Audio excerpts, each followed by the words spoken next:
Selamat datang di channel Roman Kehidupan, channel yang menceritakan novel dengan judul Kaya Dalam Semalam. Jangan lupa like, komen, dan subscribe. Selamat mendengarkan.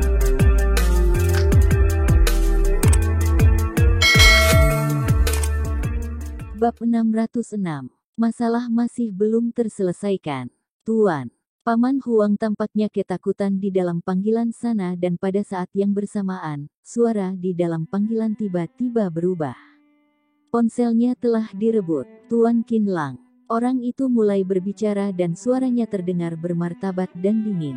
Tentu saja, Qin Lang segera mendengar bahwa kakeknya yang sedang berbicara. Ketika dia mendengar kakeknya menyebut dirinya sendiri sebagai Tuan Qin Lang hampir saja meneteskan air matanya. Kakek, oh bukan, Tuan Qin, apakah Anda baik-baik saja? Nafas Qin Boxiong tampaknya sedikit berat, kemudian dia berkata setelah terdiam sesaat, Tuan Qin, sepertinya kamu telah salah memanggilku, aku sudah bukan lagi kakekmu. Aku baik-baik saja, kamu tenang saja. Ketika Qin Boxiong berkata tenang saja, nada bicaranya sedikit melembut. Kamu bisa memberitahuku jika ada masalah. Aku juga bisa mendengarnya, kata Qin Boxiong. Qin Lang tahu bahwa ini adalah bantuan terbesar dari kakeknya. Sejak kecil, selama dirinya sendiri mengajukan permintaannya pada kakeknya pasti akan melakukannya untuknya. Jika dirinya sendiri menolaknya saat ini, itu tampaknya sedikit keterlaluan. Kakek, oh bukan, Tuan yang terhormat, begini, aku berada di Yanjing dan seorang kapten tim penegakan hukum dari Departemen Medis dihasut oleh seseorang untuk datang ke klinikku dan mencari masalah. Dia tidak menemukan apapun dan ingin menyegel klinikku secara paksa. Sekarang ada lebih dari 100-an orang yang menantangnya. Aku khawatir bahwa akan terjadi masalah yang besar. Qin Lang berkata, aku berharap tua. Sebelum Qin Lang selesai berbicara, suara Qin Boxiong menjadi serius, mengapa kamu mencari keluarga Qin tentang hal ini? Seharusnya kamu langsung melapor pada polisi. Di belakangnya adalah keluarga Meng dan aku khawatir bahwa pihak kepolisian sana telah diatur oleh mereka. Qin Lang menjelaskan, apalagi sekarang situasinya sangat kritis, aku takut. Qin Lang, nada bicara Qin Boxiong sangat tidak senang. Apakah kamu tidak mengerti dengan kata-kataku? Lapor pada polisi untuk hal semacam ini, tidak ada gunanya untuk mencari keluarga Qin. Apakah kamu masih tidak mengerti tentang aturan keluarga Qin? Apakah kamu menganggap aku Qin Boxiong sebagai bawahanmu? Qin Lang menjadi tercengang, Tuan, aku tidak bermaksud demikian. Jika tidak bermaksud demikian, apa maksudmu? Qin Boxiong menjadi agresif. Jika kamu ada masalah, laporlah pada polisi sana. Kamu bisa mengeluh ataupun melapornya, tetapi kamu tidak bisa meneleponku dan memintaku untuk menangani masalah ini. Aku bekerja untuk keluarga Qin, bukan untukmu, mengerti? Aturan keluarga Qin lebih besar daripada Gunung Tai dan aku tidak akan pernah bersikap pilih kasih ataupun curang. Jangan berpikir bahwa kamu telah membantu keluarga Qin pada beberapa waktu yang lalu dan aku Qin Boxiong akan membantumu. Tidak mungkin, air yang sudah ditumpahkan keluar tidak bisa ditarik kembali. Aku masih tahu denganmu, kamu sama sekali tidak pernah belajar tentang kedokteran. Bagaimana bisa kamu mendapatkan sertifikat kualifikasi medis? Aku peringatkanmu, jangan menggunakan nama keluarga Qin untuk melakukan apapun, atau tidak aku akan memerintahkan seseorang untuk mematahkan kakimu. Dokter selalu berbaik hati, sedangkan kamu yang ingin menjadi dokter juga harus melihat apakah dirimu sendiri memenuhi syarat atau tidak. Jika kamu menipu orang dan merugikan orang, pembalasanmu akan segera tiba di depanmu. Tidak masalah jika Zhao Mingming bertemu denganmu, tetapi kamu tidak boleh keterlaluan dan ingin memanfaatkanku. Aku tidak mengizinkanmu untuk meneleponku secara sembarang untuk kedepannya. Kamu juga jangan meminta bantuan dari orang-orang keluarga Qin. Jika kamu meminta mereka untuk membantumu, kamu akan membunuh mereka. Ingat, jangan hubungi aku untuk hal semacam ini ke depannya. Jagalah dirimu sendiri dengan baik-baik. Setelah itu, Qin Boxiong langsung menutupi panggilannya. Setelah mendengar suara tut-tut-tut, Qin Lang menjadi tercengang dan tersenyum kecut. Kakeknya masih begitu gigih, bahkan juga tidak memberi muka yang baik untuk dirinya sendiri. Kepala keluarga Qin selalu melakukan apa yang dia katakan. Setelah dirinya sendiri telah diusir, sepertinya kakeknya sudah tidak begitu peduli tentang masa depannya sendiri. Hais, kakek selalu memiliki temperamen ini. Mengapa dirinya sendiri menelepon kakeknya secara tidak disengaja? Tetapi meskipun itu adalah teguran, tetapi kesannya sangat baik setelah mendengar orang tua itu yang memarahinya. Ketika Qin Lang menyimpan ponselnya, Kapten Jiao sedang mengumpulkan banyak agen dan memberi perintah, segel klinik ini dan tangkap Qin Lang sekarang. Lebih dari 50 orang berkerumun, pasien yang tak terhitung jumlahnya juga telah dilewati oleh mereka. Wow, saat ini, 3 mobil BMW putih melaju kemari. Setelah pintu mobil dibuka, ada seorang pria yang sangat kekar turun dari mobil. Dia memimpin 5 atau 6 orang yang langsung berjalan memasuki ruang konsultasi klinik. Qin Lang menoleh dan melihat bahwa orang itu adalah Leng Qianqiu yang maha kuasa. Dia tidak menelepon Leng Qianqiu, tetapi ini sudah beberapa kali. Di saat masa kritis, Leng Qianqiu selalu muncul dengan sangat tepat waktu. Kapten Jiao yang agresif sedikit tercengang. Dia buru-buru menghentikan semua orang, lalu dia mengerutkan kening dan menyambutnya. Halo, Tuan Leng. Dia berkata, mengapa Anda datang ke sini? Pergi, nada bicara Leng Qianqiu acuh tak acuh. Balai Hui Chun telah dilindungi oleh persekutuan Yanjing dan komunitas Ming. Ekspresi wajah Kapten Jiao berubah drastis. Tuan Leng, Qin Lang. Plak. Leng Qianqiu menamparkan Kapten Jiao, bersihkan tempat ini. Leng Qianqiu memberi perintah dan beberapa anak buahnya segera bertindak. Kekuatan dari 5 atau 6 orang itu sangat kuat dan Kapten Jiao dan lainnya segera dilemparkan keluar klinik. Wajah dan hidung dari mereka semua menjadi bengkak. Kapten Jiao merasa sangat sedih, tetapi dia tidak berani untuk berteriak. Sehingga dia mengusap pipinya dan membawa orangnya pergi dengan canggung. Leng Qianqiu memiliki kepribadian yang berani dan koneksi yang luas.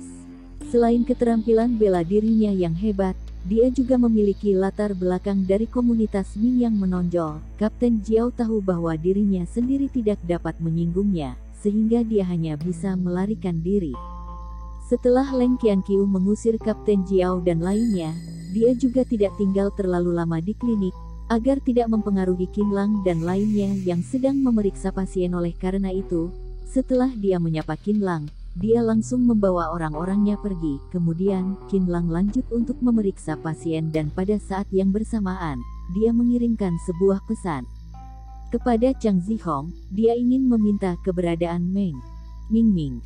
Dia ingin melihat di manakah orang itu mencari masalah pada dirinya sendiri secara diam-diam. Ketika senja mendekat, semua pasien sudah pergi, sedangkan Ansin dan lainnya berkemas dan bersiap untuk pergi. Setelah terjadi serangkaian masalah, itu tidak hanya tidak kehilangan dukungan rakyat, tetapi juga membuat Balai Hui Chun menjadi lebih kohesif dan mengumpulkan reputasi yang belum pernah ada sebelumnya.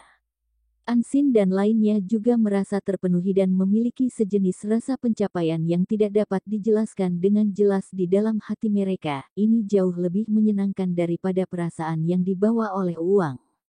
Boom! Tepat ketika mereka menyalakan mobil, sebuah truk besar yang melewati pintu Balai Hui Chun tiba-tiba berbelok dan bergegas menuju klinik. Hati-hati! Qin Lang berteriak dan menarik Ying Qingjing dan Su Siwen ke samping. Hampir pada saat yang bersamaan, truk besar menabrak ke klinik dan langsung menghancurkan tempat Qin Lang berdiri tadinya. Meja konsultasi hancur dalam waktu sekejap dan jatuh ke tanah. Truk itu melaju tanpa henti. Kemudian truk itu juga menabrak lemari obat dan konternya. Runtuh dengan suara dentuman yang keras, beberapa pipa baja terpelintir dan berubah bentuk. Truk besar itu terus melaju ke depan. Truk itu tidak hanya menabrak klinik menjadi hancur, tetapi pada akhirnya truk itu langsung menabrak dinding, yang hampir saja menabrak dinding sampai berlubang. Sederhananya, truk itu berhenti di bawah hambatan dinding.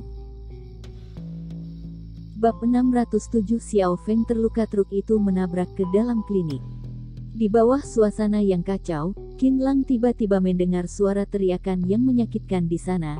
Di sudut ruang konsultasi, Qin Lang menemukan Xiao Feng yang terlihat menyakitkan di wajahnya, dan salah satu murid wanita dari istana Yao Yue juga terluka. Meskipun mereka memiliki keterampilan bela diri, tetapi semuanya terjadi secara tiba-tiba dan mereka yang tidak sempat untuk menghindarnya sudah terluka. Xiao Feng. Ekspresi di wajah Qin Lang berubah drastis. Posisi murid di istana Yao Yue sangat penting di dalam hatinya, bahkan itu juga tidak terlalu berbeda dari kerabatnya. Dengan suara raungannya, Qin Lang bergegas ke depan, lalu dia membuka pintu truk, mengeluarkan sopir yang berjanggut itu dan membantingnya ke arah dinding. Dengan suara "bang" yang keras, sopir berjanggut yang mabuk itu menabrak dinding.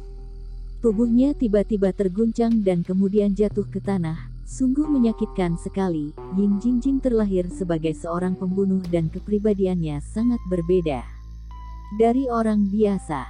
Dia bergegas dan memukuli kepala sopir berjanggut itu dengan tongkat sampai berdarah. Qin Lang berbalik dan berlari ke dalam truk.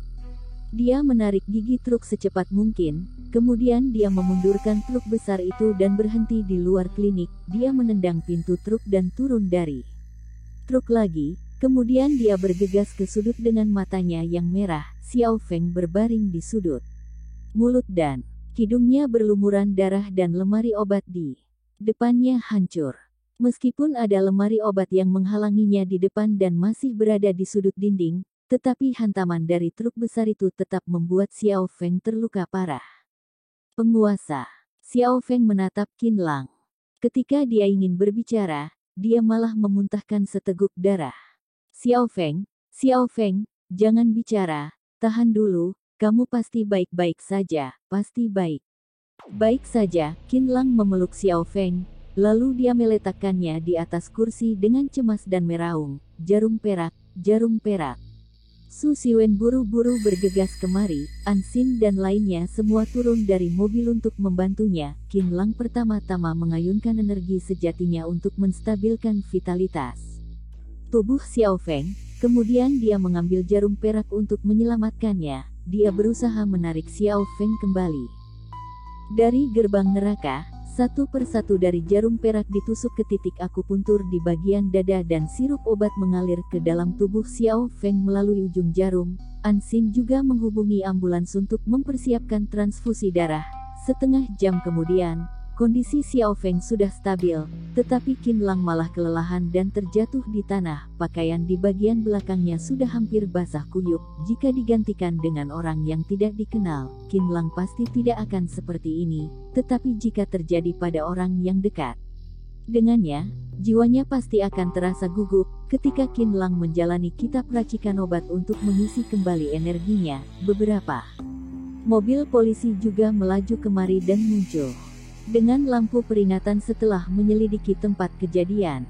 Mereka memutuskan bahwa ini adalah sebuah kecelakaan. Sopir yang setengah mabuk itu memutar setir truk, lalu dia menginjak pedal gas dan menabrak balai Hui Chun secara tidak disengaja. Mereka akan mengajukan gugatan terhadap sopir berjanggut atas bahaya keselamatan publik.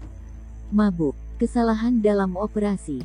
Qin Lang berdiri dan menyeringai. Lalu dia menghalangi sopir berjanggut di depan pintu. Apakah kamu pikir bahwa aku akan mempercayainya? Katakan padaku, apakah Meng Mingming dan lainnya yang mengirimmu kemari? Niat membunuh melintas di matanya. Sebenarnya, dia ingin menjalani kehidupan yang datar, tetapi masalah selalu terjadi padanya dan bahaya itu juga melibatkan orang-orang di sekitarnya. Dr. Qin, aku benar-benar minum terlalu banyak dan menginjak pedal gas untuk menabrak secara tidak disengaja. Sopir berjanggut itu tersenyum arogan. Adapun tentang masalah hari ini, aku maaf sekali dan perusahaan asuransi akan memberimu kompensasi atas kerusakan klinik. Adapun orang-orang yang ditabrak sampai mati atau terluka, aku hanya bisa mengucapkan satu kalimat maaf sekali. Dia mengatakan maaf di mulutnya, tetapi ada sedikit kesan konyol di matanya. Aku akan berdoa untuk mereka di dalam penjara. Suara Qin Lang berubah menjadi dingin. jika kamu tahu bahwa aku adalah Dr. Qin, maka itu berarti bahwa kamu bukanlah sopir yang lewat. Ini tidaklah penting. Sopir berjanggut itu berbisik ke telinga Qin Lang di saat polisi tidak memperhatikannya. Yang penting adalah ada beberapa orang yang tidak bisa kamu singgung. Dia menatap Qin Lang dengan jijik. Jika kamu telah menyinggungnya, kamu sudah ditakdirkan untuk membayar pengorbanannya. Tatapan Qin Lang menjadi tajam. Apa yang kamu katakan itu benar, bahwa ada beberapa orang yang tidak bisa kamu singgungkan. Sopir berjanggut itu tersenyum. Dr. Qin, aku beritahu kamu, ini hanyalah permulaan. Kamulah yang akhirnya dihancurkan oleh mereka. Kamu harus berhati-hati saat keluar ke depannya. Jangan sampai bertemu dengan sopir yang seperti aku lagi. Qin Lang bertanya satu persatu kata, di manakah Meng Mingming? Sopir berjanggut itu tertawa konyol. Ada apa? Apakah kamu sangat marah? Jika kamu sangat marah, pukullah aku tidak akan melawanmu. Jika Qin Lang memukulnya, dia tidak merasa keberatan untuk membawa Qin Lang ke penjara. Bajingan, aku akan membunuhmu. Ying Jingjing sangat marah dan hendak ingin memukul sopir berjanggut itu dengan keras. Beberapa polisi buru-buru menghentikannya. Memukulmu? Qin Lang menatap sopir berjanggut itu dan tertawa. Untuk apa aku memukul orang mati? Apa maksudmu? Sopir berjanggut itu merasa sedikit tercengang dan tiba-tiba merasa bahwa senyuman Qin Lang sangat mengerikan. Setengah jam kemudian, sopir berjanggut itu diborgol oleh pihak kepolisian dan dikirim ke rumah sakit kecil terdekat untuk pemeriksaan fisik. Ketika Qin Lang membantingnya, mulut dan hidungnya sudah berdarah dan organ dalamnya sudah terluka. Ying Jingjing juga memukulnya dengan tongkat sampai tulang hidung dan giginya patah. Pihak kepolisian memeriksanya lebih cermat. Wow! Ketika sopir berjanggut itu turun dari mobil, hanya terdengar suara gesekan ban yang keras dan muncul sebuah taksi yang menabrak dari belakang secara tiba-tiba. Momentumnya seperti sapi yang gila, sopir berjanggut itu tidak bisa menghindarnya. Dengan suara bang yang keras, dia jatuh lebih dari 30 meter dan tubuhnya menabrak pilar batu rumah sakit. Pinggangnya menjadi retak, mati. Wow! Tanpa menunggu pihak kepolisian kembali respons, taksi itu tiba-tiba memutar setir dan pergi. Lu Bao dari persekutuan bela diri yang mengenakan masker segera menghilang dari lalu lintas. Pada saat yang bersamaan, Qin Lang menempatkan Xiao Feng dan membiarkan Chang Zihong untuk melindunginya dengan baik-baik.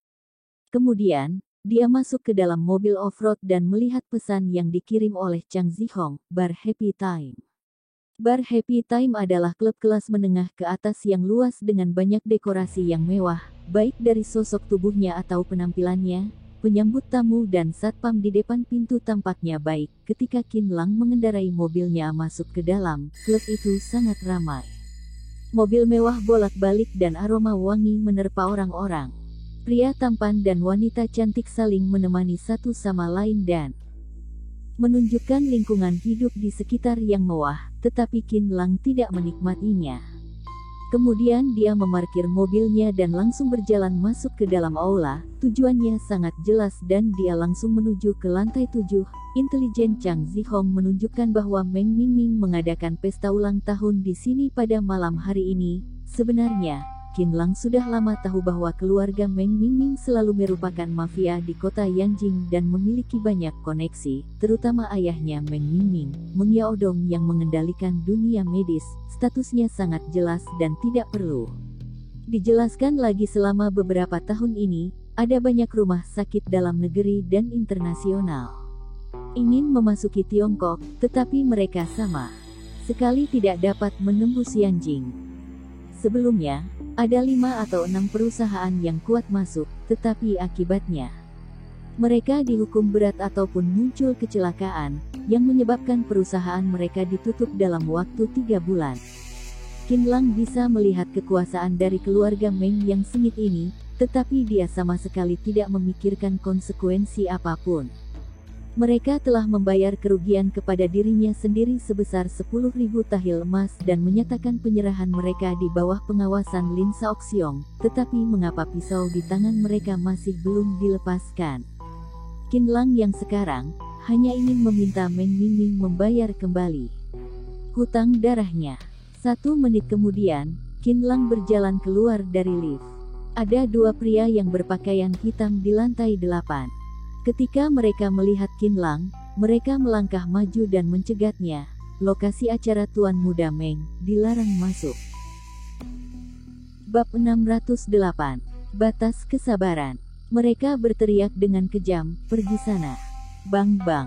Qin Lang sama sekali tidak berbicara omong kosong, kemudian dia langsung menyerang kedua orang itu sampai jatuh ke tanah dengan kedua telapak tangannya. Qin Lang bahkan tidak melihat mereka. Jarum perak yang telah disiapkan olehnya muncul di tangannya dan berjalan menuju paling ujung tanpa mengucapkan sepatah kata pun. Berhenti. Beberapa pengawal jauh lebih tangguh daripada di saat pesta pada terakhir kalinya. Setelah melihat situasi ini, ada banyak pengawal yang ingin menghentikan Qin Lang. Qin Lang bergegas dan jarum peraknya terbang keluar, yang membuat semua pengawal yang menghalanginya menjerit dan jatuh ke tanah. Segera, kabar bahwa ada orang yang masuk tanpa izin sudah tersebar dan belasan elit bergegas keluar. Orang-orang itu membawa pisau dan senapan. Ketika melihat penampilan Qin Lang yang penuh dengan niat membunuh, mereka tidak tahan untuk mengeluarkan senjata mereka. Hanya saja kecepatan mereka terlalu lambat. Sebelum mereka membidik Qin Lang, mereka ditembak oleh jarum perak Qin Lang dan satu persatu dari mereka semua jatuh ke tanah. Jarum peraknya menusuk di pergelangan tangan ataupun di lutut mereka. Meskipun jarum perak ini kecil, tetapi itu malah membuat mereka tidak memiliki kemampuan untuk bertarung lagi. Untuk menghadapi orang-orang ini, Qin Lang malas untuk menggunakan energi sejatinya. Setelah membunuh di sepanjang jalan, dia telah menjatuhkan belasan orang dalam waktu sekejap mata. Segera, Qin Lang berdiri di kamar pesta di paling ujung dan kemudian dia menendang pintunya sampai terbuka. Pada saat yang bersamaan, dia melihat ke samping. Bang bang bang. Terdengar suara tembakan yang teredam dan belasan panah ditembakkan keluar, yang membuat dinding sampai berbintik-bintik. Anak panah itu jatuh ke kosongan. Ketika pemanah melihat situasi ini, mereka tanpa sadar menjadi stagnan. Qin Lang bergegas dan jarum peraknya terbang keluar. 3 pemanah dari keluarga Meng menjerit, lalu mereka menutupi tenggorokan mereka dan jatuh ke tanah. Masih ada 2 orang lainnya yang tanpa sadar menarik panah dari kedua sisi. Qin Lang menggerakkan langkah kakinya dan segera bergegas ke depan mereka. Kedua tangannya menggenggam pergelangan tangan mereka dan mematahkannya dengan keras, dengan suara krek-krek. Pergelangan tangannya patah dan mereka berdua terhuyung-huyung sambil merasa kesakitan dan jatuh ke tanah. Qin Lang menendang layar lipat di depannya. Penglihatannya tiba-tiba menjadi jelas. Ada belasan pria dan wanita yang berpakaian mewah, yang duduk di sebuah meja bulat besar. Beberapa sofa besar dan meja kecil, juga ada beberapa pengawal yang berpakaian hitam di kedua sisi. Sambil membawa senapan di pinggang mereka, wajah Meng Mingming yang tersenyum dingin segera terlihat, kemudian dia mencibir. Dasar bajingan, sembarang mendobrak pintu. Ada begitu banyak panah di sini, aneh jika tidak menembaknya sampai mati. Dia menghentikan topik pembicaraan, lalu dia menatap Qin Lang yang tak terluka dan ekspresi di wajahnya berubah menjadi aneh. Suasana di kamar yang ramai ini juga berubah menjadi hening seketika. Qin Lang, Meng Mingming kembali ke ketenangannya. Kemudian dia tersenyum aneh, "Kamu benar-benar panjang umur." Qin Lang berkata dengan samar-samar, "Sayangnya bahwa umurmu sudah tidak lama lagi." "Umurku sudah tidak lama lagi." Meng Mingming terkekeh dan bertanya, "Apa yang dimaksud dengan umur yang tidak lama? Apakah kamu bisa membuat umurku menjadi pendek?" Sambil berkata demikian, ketiga pengawal mengeluarkan senapan mereka dan membidiknya ke arah Qin Lang. Gadis-gadis itu menutupi mulut mereka sambil terkekeh. Mata mereka penuh dengan kesan menghina. Qin Lang hanya sendirian saja. Meskipun kemunculannya membuat semua orang terkejut, Tetapi Meng Mingming memiliki 3 senapan di sampingnya, bagaimana bisa Qinlang melawannya? Kamu telah menyentuh batas kesabaranku. Nada bicara Qinlang dingin, kamu harus memberiku sebuah penjelasan di malam hari ini. Memberimu penjelasan. Penjelasan apa yang kuberikan untukmu? Apakah kamu sudah lupa dengan kata-kataku? Aku tidak akan pernah selesai denganmu. Apakah kamu pikir bahwa keluarga Meng adalah orang yang vegetarian? Meng Mingming mengerutkan kening, lalu dia mengulurkan kedua tangannya dan menunjukkan 2 bekas luka yang sangat mengerikan. Kemudian, Meng Mingming mengambil sebuah cerutu dan tersenyum licik. Di sini ada 3 senapan, perlukah aku meminta mereka untuk memberimu penjelasan? Katakan, perlukah mereka untuk memberimu penjelasan? Meng Mingming tampaknya sombong, tetapi ketika dia selesai berbicara, siu siu siu, hanya terdengar suara yang menembus udara dan jarum perak terbang keluar. Kelopak mata dari 3 pengawal yang memegang senapan itu berkedut dan kemudian mereka merasakan sakit di pergelangan tangan mereka. Pergelangan tangan mereka mati rasa, tulang belikatnya menjadi lemah dan senapan jatuh ke tanah. Hah! Ketika semua orang berseru, Qinlang juga menghilang di tempat. Ekspresi dari wajah beberapa pengawal itu berubah drastis. Mereka tanpa sadar ingin melindungi Meng Mingming, tetapi mereka malah ditabrak oleh Qinlang tanpa ampun. Meng Mingming secara naluriah ingin bangkit dan mundur, tetapi dia tiba-tiba merasa bahwa lehernya menjadi ketat. Dia dijepit oleh sebuah tangan yang tampaknya seperti penjepit besi dan kemudian seluruh tubuhnya terangkat ke atas. Kekuatan yang besar itu hampir membuatnya tercekik sampai mati. Apa? Tuan Muda Meng, hentikan. Sekelompok temannya terkejut dan menghindari ke kedua sisi. Beberapa pengawal menahan rasa sakitnya, lalu mereka bangkit dan bergegas menuju Qinlang. Tetapi ketika mereka mendekat, Qinlang mengangkat kakinya dan menendang mereka dengan kecepatan bagaikan kilat. Bang bang bang. Beberapa orang yang bergegas kemari. Semua ditendang oleh Qinlang sampai terbang, tulang rusuk mereka sudah patah. Sulit bagi mereka untuk bangkit dan bertarung lagi. Ekspresi di wajah Meng Mingming sedikit berubah. Kemampuan Qinlang berada di luar dugaannya. 3 senapan bagaikan rongsokan di depan Qinlang.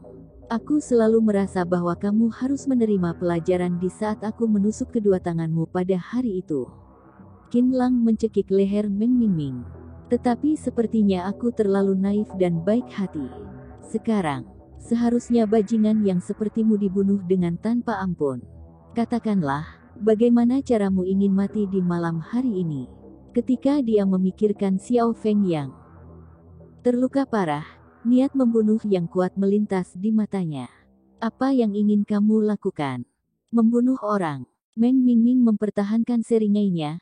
Membunuh orang akan dijatuhi hukuman mati, jika kamu sudah mati, bukannya? Orang-orang di sekitarmu akan dibunuh oleh ayahku sampai mati. Dia tidak percaya bahwa Qinlang berani membunuhnya. Bang! Qinlang membanting tangan kanannya dan Meng Mingming dilemparkan seperti bola meriam, yang langsung menabrak kaca jendela. Kaca jendela yang kedap suara itu menjadi pecah dan pecahan yang tak terhitung jumlahnya jatuh ke kedua sisinya. Meng Mingming menyemburkan seteguk darah dan juga jatuh dari udara. Ada ketinggian lebih dari 20 meter dari bawah. Meng Mingming menjadi panik dan berteriak, "Tolong, tolong!" Qinlang melangkah maju ke depan.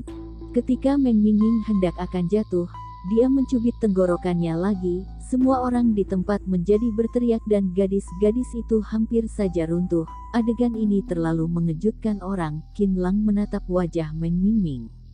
Bagaimana rasanya terbang di udara? Selama Qinlang melepaskannya, Meng Mingming akan jatuh. Dengan ketinggian lantai 8 ini, sudah cukup baginya untuk mati. Wasiat. Kelopak mata Meng Mingming melonjak dan nafasnya menjadi sesak. Qinlang, ada begitu banyak orang yang melihatmu di sini. Jika kamu membunuhku, kamu juga tidak bisa lari dari sini. Qinlang tersenyum. Apakah kamu masih punya wasiat lainnya? Hentikan, hentikan. Saat ini, Pintu kamar didorong sampai terbuka lagi dan ada belasan orang yang menyerbu masuk ke dalam. Orang yang paling depan adalah seorang wanita tinggi yang mengenakan gaun. Wajahnya yang cantik terlihat menawan. Presiden Long, tolong Meng Mingming tiba-tiba berteriak dengan sedih. Orang gila ini menyakitiku di tempatmu dan juga ingin membunuh. Cepat tolong aku. Aku tidak ingin mati. Presiden Long, cepat tolong aku. Presiden Long. Qin Lang menoleh dan melihat wanita yang bergaun itu. Setelah dia melihatnya, dia menjadi kaget. Wanita yang bergaun itu juga terkejut sampai kehilangan suaranya. Bos Qin. Long Yan sudah tidak pernah menghubungi Qin Lang lagi sejak Qin Lang membantu keluarga Yu melewati kesulitan pada waktu itu, tetapi dia sama seperti anak-anak dari keluarga di Linan, yang sangat merindukan Qin Lang. Dia juga termasuk tipe gadis yang tidak ingin bertahan hidup di bawah naungan generasi ayahnya dan juga berharap agar dirinya sendiri dapat berkarir di Yanjing seperti Qin Lang, sehingga dia membuka sebuah klub di sini. Tak lama setelah klub ini dibuka, dia berhubungan dengan sosok tokoh yang berkuasa dan terkenal di kota Yanjing, meskipun Long Yan tahu bahwa dirinya sendiri bekerja keras dengan Qin Lang di kota yang sama. Tetapi dia masih belum sukses. Sehingga dia juga tidak pernah menghubungi Qin Lang, dia juga tahu bahwa hubungan Qin Lang dan Zhong Yu tak tergoyahkan. Long Yan sekarang merasa sangat bersemangat, karena tinggal di satu kota adalah suatu kebetulan dan akhirnya dia telah menemui bos yang dia kagumi. Bab 609. Konspirasi gelap. Qin Lang juga tidak menyangka bahwa putri dari Long Teng, kepala keluarga Long di Linan, juga datang ke kota Yanjing untuk merantau. Tangannya yang mencekik leher Meng Mingming sedikit mengendur. Long Yan hanya meneleponnya dan dia langsung bergegas ke Linan untuk menyelamatkan keluarga Yu.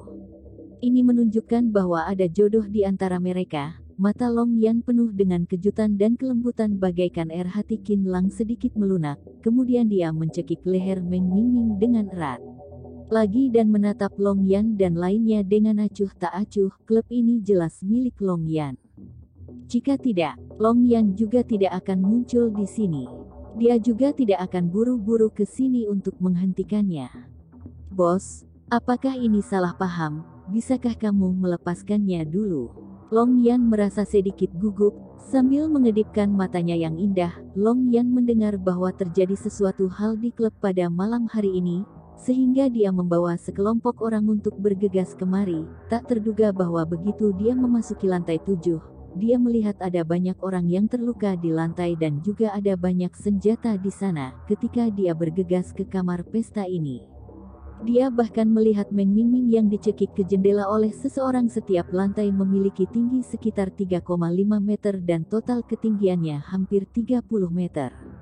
Jika Meng Mingming mati, maka dia pasti akan mati. Oleh karena itu, Long Yan tidak ragu-ragu untuk menghentikan Qin Lang. Kakak Qin, tidak peduli dendam apakah itu, ini adalah pembunuhan, apalagi membunuh di hadapan begitu banyak orang. Long Yan dapat membayangkan bagaimana situasi di belakang Qin Lang. Bos, bicarakanlah dengan baik-baik. Jika ada masalah, lepaskanlah dia terlebih dahulu, oke? Dia tidak tahan untuk mengambil selangkah maju ke depan. Jika tidak, dia akan mati jika jatuh ke bawah. Bisakah kita bicara dengan baik-baik jika ada masalah? Qin Lang menunjukkan ekspresinya yang konyol, lalu dia kembali menatap Meng Mingming dan menyeringai. Tanyalah pada bajingan ini, apakah dia bisa membicarakannya dengan baik-baik. Presiden Long, tolong aku. Meng Mingming mengabaikan Qin Lang.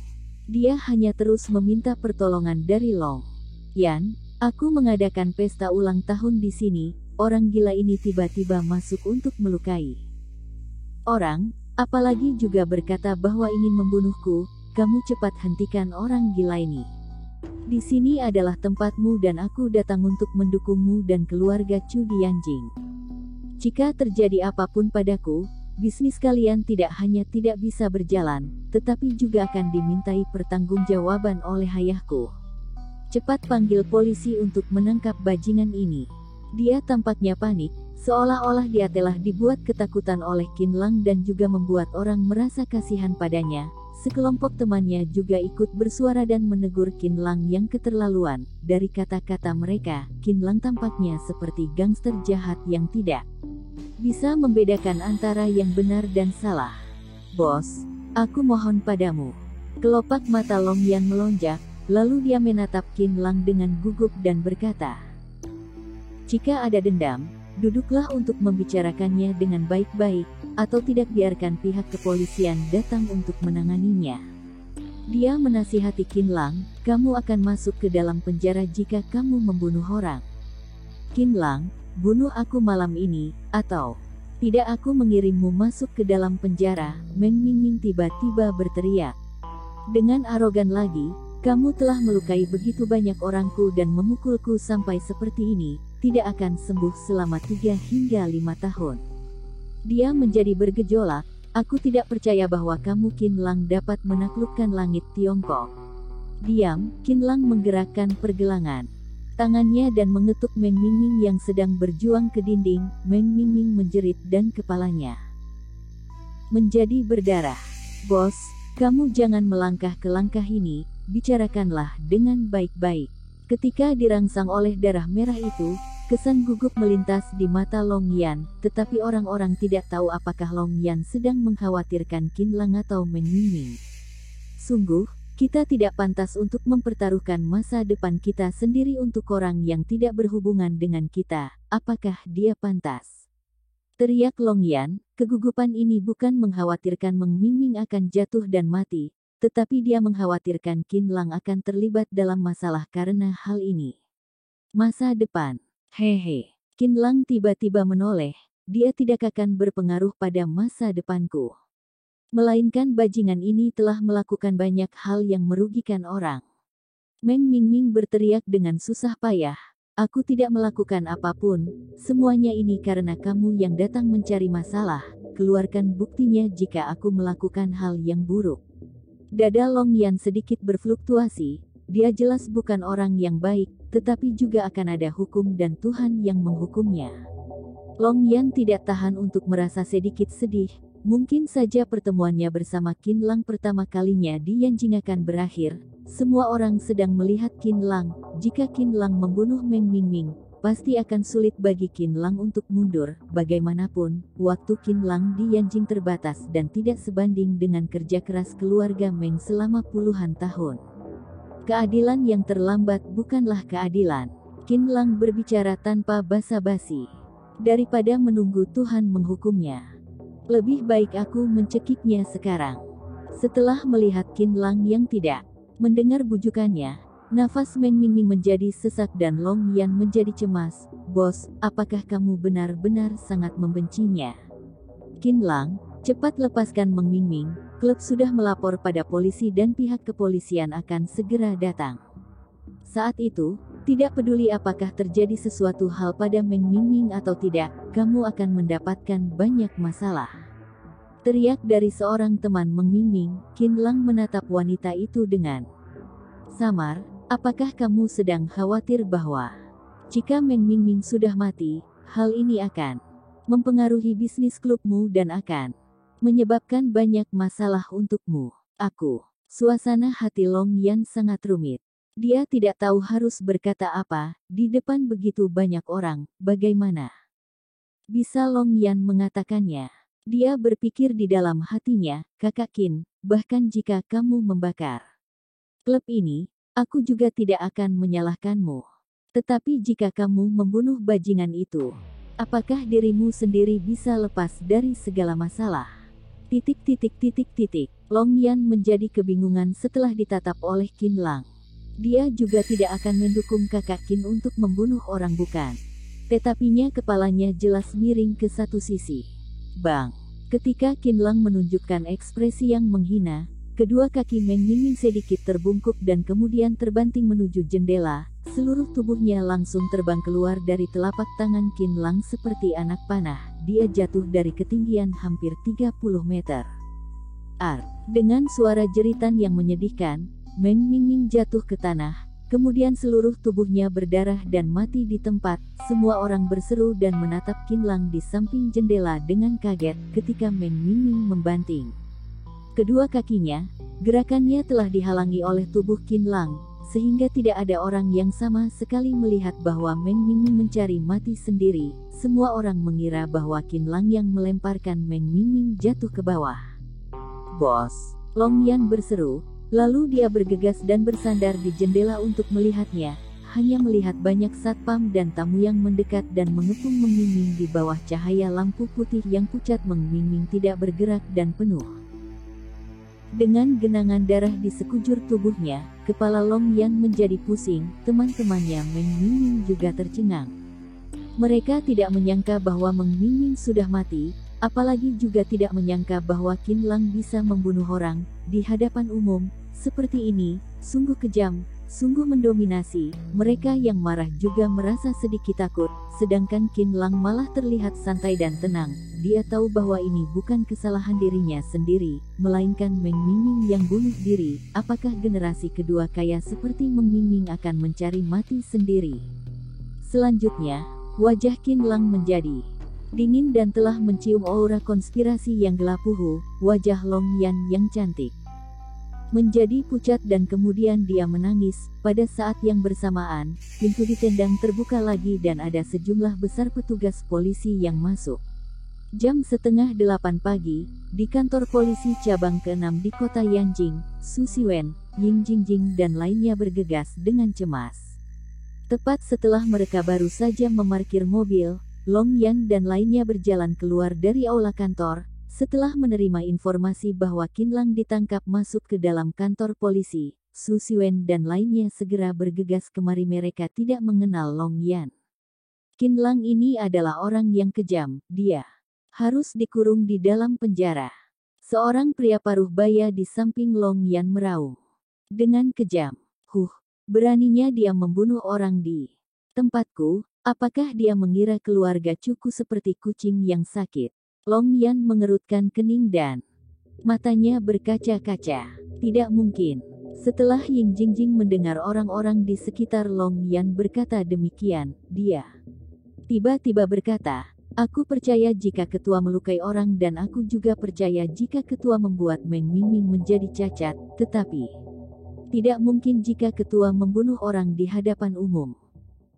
Bab 610. Setara jika mengangguk. Ying Jingjing terlahir sebagai seorang pembunuh dan pikirannya sangat teliti. Meskipun dia hanya bersama dengan Qin Lang selama beberapa waktu, tetapi dia tahu bahwa Qin Lang tidak akan membunuh orang di hadapan umum tanpa solusi yang sempurna. Su Siwen juga mengangguk. Benar, Qin Lang tidak akan membunuh orang. Diam. Wajah dari pria paruh baya itu sangat dingin. Dia jelas telah mendengar Ying Jingjing yang berbicara. Kenyataannya sudah sangat jelas. Apa yang ingin kalian perdebatkan lagi? Sekelompok bajingan, dasar orang yang tak berguna. Kamu. Su Siwen hampir saja akan marah dan benar-benar ingin maju untuk mencabik-cabik mulut pria paruh baya itu. Ying Jingjing tanpa sadar menyentuh pinggangnya. Dia sepenuhnya melakukan tindakan menarik pisau untuk menyerang orang. Hanya saja dia lupa bahwa dirinya sendiri sudah lepas dari pekerjaan ini, tetapi amarah di dalam hatinya sangat kuat. Ketika melihat perselisihan di antara kedua pihak, Long Yan berteriak, "Tuan Muda Chu, kalian jangan berdebat lagi, tidak peduli apapun, aku percaya bahwa Qin Lang tidak akan membunuh orang." Ying Jingjing tampaknya yakin, "Aku paling mengagumi ketua Qin selama seumur hidupku. Dia bukanlah tipe orang yang tidak punya otak." Di hadapan banyak orang dan puluhan pasang mata, manajer umum Long Yan ini juga berada di tempat. Tuan Muda Chu menjadi marah. Semua orang telah melihat bahwa Qin Lang melemparkan Meng Mingming jatuh ke bawah. Apakah kamu masih berkata bahwa dia tidak akan membunuh orang? Jelas kamu adalah orang yang tidak punya otak. Saat ini, wajah Long Yan yang cantik menjadi sedih dan juga membawa sedikit rasa sakit. Jika bisa, dia lebih rela untuk tidak muncul dan tidak melihat adegan Meng Mingming yang mati. Sekarang pihak kepolisian ingin meminta pengakuan darinya. Dia tidak hanya tidak dapat membantu Qin Lang saja, tetapi mungkin saja pengakuannya akan menjadi saksi untuk menuntut Qin Lang. Ying Jingjing menatap Long Yan sambil menyeringai, "Nona, aku percaya bahwa kamu adalah orang yang masuk akal. Lebih baik kamu memikirkannya masalah ini dengan baik sebelum bicara.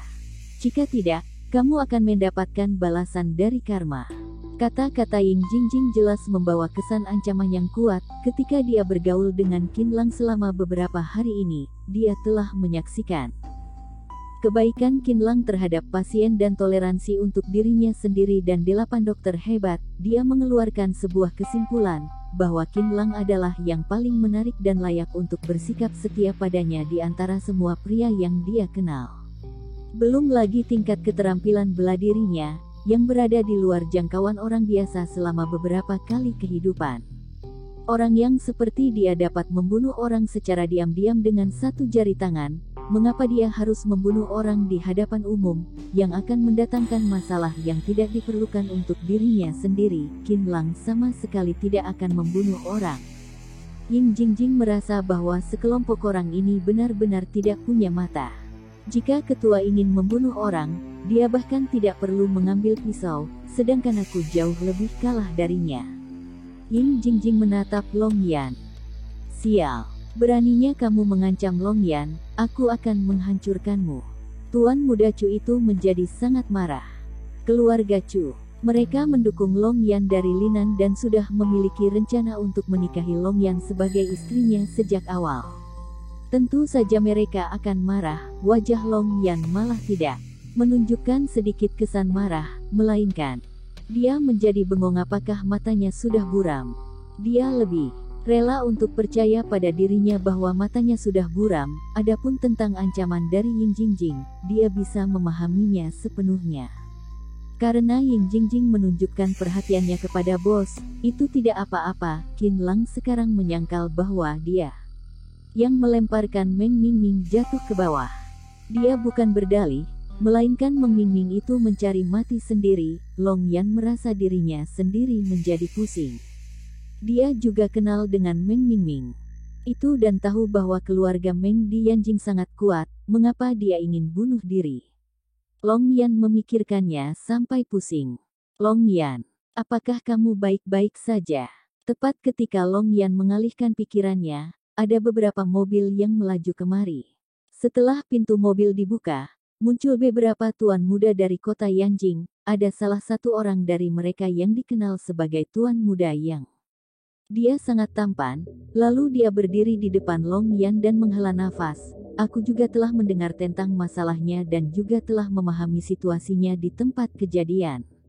Semuanya ini adalah salahku. Seharusnya aku tidak merekomendasikan Meng Mingming dan lainnya untuk datang ke tempatmu.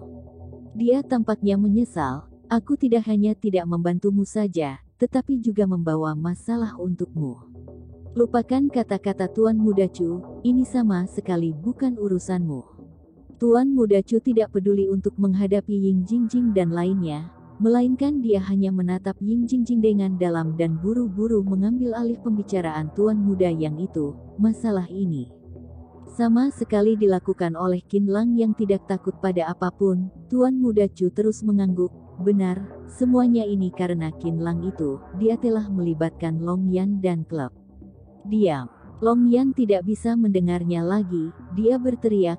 Kemudian dia menatap Tuan Muda Yang dan berkata, Tuan Muda Yang, masalah ini tidak ada hubungannya denganmu. Aku yang merekomendasikan Meng Mingming dan lainnya untuk datang ke klubmu. Dan telah menyebabkan insiden ini. Bagaimanapun, aku juga punya tanggung jawab. Tuan Muda Yang sedikit menoleh ke arah aula kantor polisi. Oleh karena itu, aku telah menebusnya.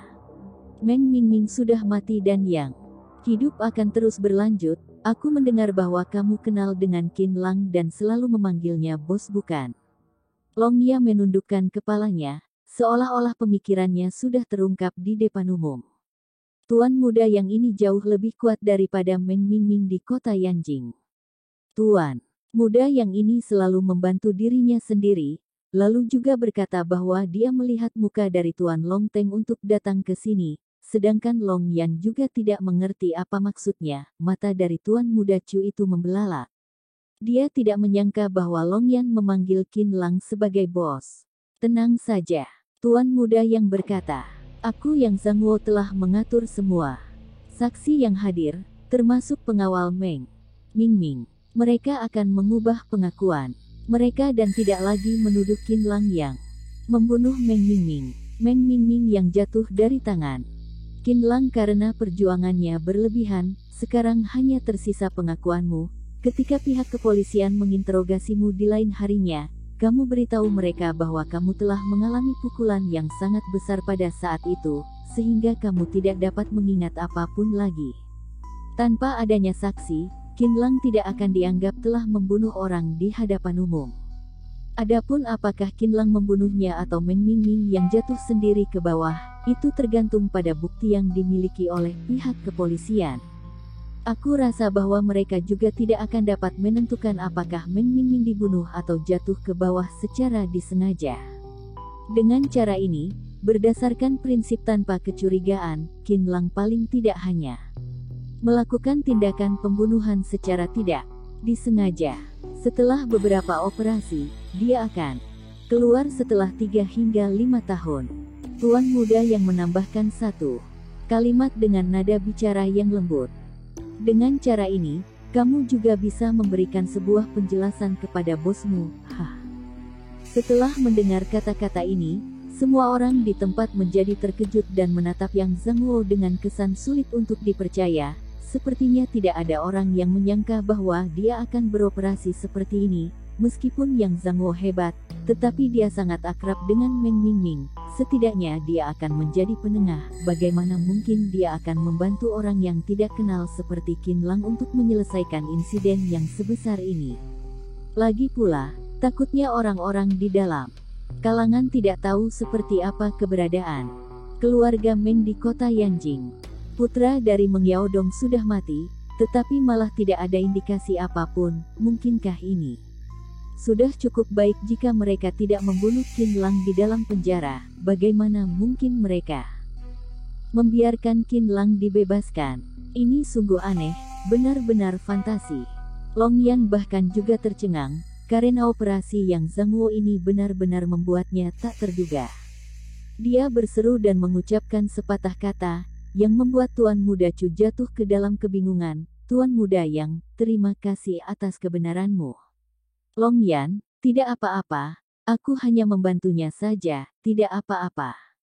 Yang Zhangwo melambaikan tangannya dengan rendah hati, kemudian dia menatap Long Yan dengan penuh kasih sayang dan berkata, Long Yan, jika kamu mengangguk kepalamu, Qin Lang akan lolos dari masalah ini. Ying Jingjing juga menjadi bingung. Dia tidak tahu apa yang sedang terjadi. Kemudian, dia berkata, gadis yang peduli pada Qin Lang itu, angguklah kepalamu, bantulah ketua, Lia, jangan mengecewakan kebaikan dari tuan muda yang ini.